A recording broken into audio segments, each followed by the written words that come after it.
चार कवि कौन कौन से थे? जयशंकर प्रसाद, माधवी वर्मा और त्रिपाठी निराला। ठीक है, सूर्यकांत त्रिपाठी ये चार कवि थे और इनकी जो मुख्य रचनाएं थी। तो आप बात करते हैं सबसे पहले किसकी? द्विवेदी युग तो हम अब पढ़ाने जा रहे हैं। ठीक है, इससे पहले जो कौन सा पढ़ाया था? छायावादी। तो क्वेश्चन आपके लिए है कि छायावादी निम्न में से कौन सी जो विधा उनकी पूछी जाएंगी। जैसे कि आपका मैंने पूछा कामायनी कौन सी विधा है? क्या है निम्न में से?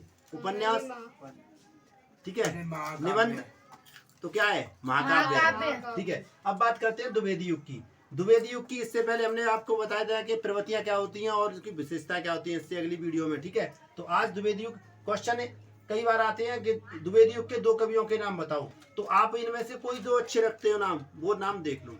फिर आपका हरिऔध, हरिऔध, हरि का मतलब भगवान, भगवान का नाम बोल। ठीक है, भगवान का नाम बोल, तो बोल चाल।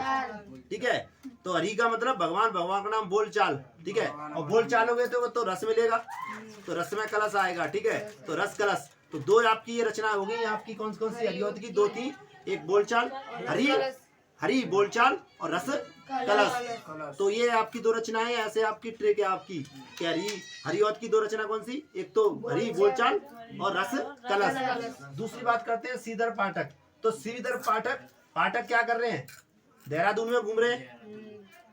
पाठक क्या कर रहे थे? देहरादून में घूम रहे हैं और भारत के गीत गा रहे हैं। ठीक है, तो भारत के क्या है? भारत गीत क्या है? किसकी रचना होगी? श्रीधर पाठक की। श्रीधर पाठक की क्या होगी? रचना होगी। ठीक है, दूसरा आपका, तीसरा आपका मैथिली शरण गुप्त। अब देखो मैथिली शरण गुप्त आपकी कैसे आपको सुनाता है? रंग में भंग किसकी रचना है? रंग में भंग किसकी रचना है? तो रंग में किसने कर दिया था? मैथिली शरण गुप्त ने। रंग में भंग किसने किया? मैथिली शरण गुप्त ने। आगे बात समझ में? रंग में भंग किसने किया था? मैथिली शरण गुप्त ने। अब देखो जब रंग में भंग हो गया तो करने वाला कौन? विष्णुप्रिया। रंग में भंग किसने किया? एक तो आपके मैथिली शरण में थे और दूसरे कौन थी आपकी? विष्णुप्रिया। ठीक है, एक तो विष्णु और दूसरे प्रिया। तो ये क्या आ गया? रंग में भंग किसने किया? विष्णुप्रिया। फिर उन्होंने लिखी पंचवटी। और सबसे ज्यादा प्रश्न पूछा जाता है साकेत। ये प्रश्न जब भी आएगा तब ऐसे ही आएगा कि साकेत निम्न में से किसकी रचना है? आपके चार ऑप्शन दे देंगे और हो सके तो द्विवेदी काल की दे दिया या फिर भारतीय युग का कोई भी दे दिया जाए, एक काल, लेकिन दिया जाएंगे आपके आधुनिक काल से ही। कभी ऐसे नहीं है कि तुलसीदास और सूरदास उसमें डाल दिए जाए, वो तुरंत दिखेंगे। इन्हीं के जो काल के जो हैं आपके, वो ही आपको दिखेंगे। ठीक है, तीसरा आपके राम नरेश त्रिपाठी। अब देखो इनकी ट्रिक क्या है? राम क्या था? अच्छे पद पे चले थे, तो राम नरेश त्रिपाठी की एक पथिक हो गई। अब जब व्यक्ति चलेगा तो मिलेगा, तो मिलन हो गई पथिक।